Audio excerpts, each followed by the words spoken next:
Quizás como para ir cerrando para quienes nos están mirando y quienes son los que están ingresando al campo de la educación superior, ¿bien? Y también por mi otra asignatura quienes ya se están egresando de una tecnicatura. Yo me acuerdo con este tema donde empezaste a volcar una palabra tan interesante como es placer. El placer está presente en un proceso educativo. Si no hay proceso educativo con placer, hay hastío, hay cansancio, ¿no? Hay fatiga. Y cada uno de los alumnos tiene que encontrar ese recorrido posible. Pero también es que en el campo de la ciencia tiene que existir un placer en esa convocatoria. En otro momento dijiste que el intelectual era el que jorobaba a los de arriba en toda su comodidad y jorobaba a los de abajo por su poco movimiento. Y en eso lo asocio con lo que te preguntaba recién, que era este tema entre la ciencia y la vida, entre el conocer y la sabiduría. Me parece que el conocer en un momento también enunciaste que era algo muy estático, ¿no? Como una piedra, ¿bien? Con todo el poder y la potencia que puede llegar a tener una piedra. Pero a la vez, la sabiduría era esa misma piedra en movimiento. Entonces, ¿qué pasa? Que necesitamos codificar, sistematizar, registrar todas las acciones cuando las acciones son en sí mismas una acción. Claro, por eso es que hay muchos que en lugar de hablar de ciencias de la acción prefieren hablar de ciencias de la conducta. Porque la conducta se puede pautar, registrar, etc. La acción es libre. Si a usted le dicen, lo llaman al colegio y le dicen su hijo tuvo buena conducta, uno dice, bueno, a lo mejor era un tonto que estaba ahí sentadito y no sabe. Y si dice tuvo mala conducta, dice, bueno, es un poco rebelde. No es tan importante, sin embargo, para el sistema lo importante es la conducta. Ahora si le dicen, no le van a decir tuvo una buena acción, sino realizó una buena acción. No es lo mismo tener que realizar, uno se siente bien. O si le dicen cometió una mala acción, uno se siente mal. Pero las acciones son aquello a lo cual la ciencia le teme. Y precisamente son aquello con lo cuales nosotros nos manejamos. Y en este sentido, el estudiar tiene mucho más de acción que de conducta. Para ir como concluyendo, hay en el desarrollo del campo de las ciencias sociales como dos grandes enfoques. Uno que dice que todos somos iguales y que todos podemos progresar, y hay un lugar específico en la función de regulación del Estado, fiscalización o como potencia de políticas activas, y otro que dice que todos somos desiguales y que lo que mueve la historia es el conflicto.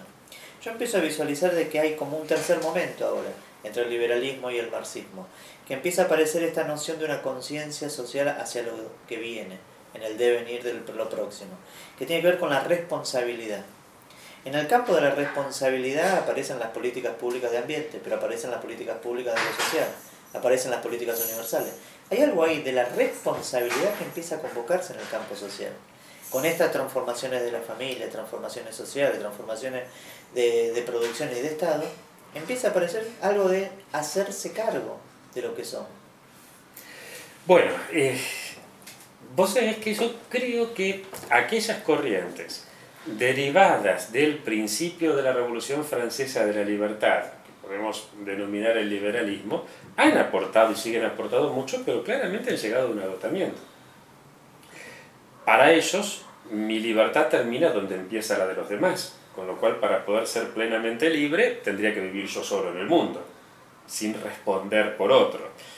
Hoy nos damos cuenta que la libertad la consigo luchando con los demás. Mi propia libertad la consigo y la conservo luchando con los demás. Del lado de los que defendían la igualdad, no estoy pensando en Marx ahora, sino particularmente en los socialismos realmente existentes.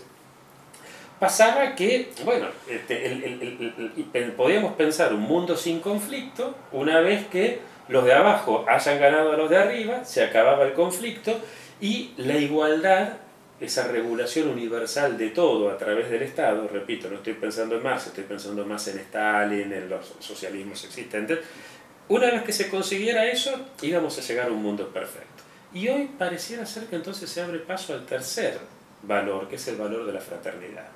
Fraternidad que podemos pensar, por ejemplo, en Rómulo y Remo, los hermanos que se matan, o sea, el conflicto permanente, o en Caín y Abel. Cuando Caín, fraternidad viene de frater, ¿no? El hermano mata al otro hermano. Cuando Caín lo mata a Abel, Dios le pregunta qué pasó con Abel. Y Caín le dice, ¿por qué tengo yo que responder por mi hermano? Es precisamente esta la pregunta que ahora nos hacemos. ¿Por qué tengo que responder por mi hermano? Y creo que es una pregunta que no surge de que ahora de golpe nos volvimos buenos, porque el ser humano es el ser humano siempre. En general todos tendemos a un actuar éticamente responsable cuando eso nos beneficia. Y ahora nos damos cuenta de que hay un beneficio en decir, ojo, yo soy responsable también por mi hermano.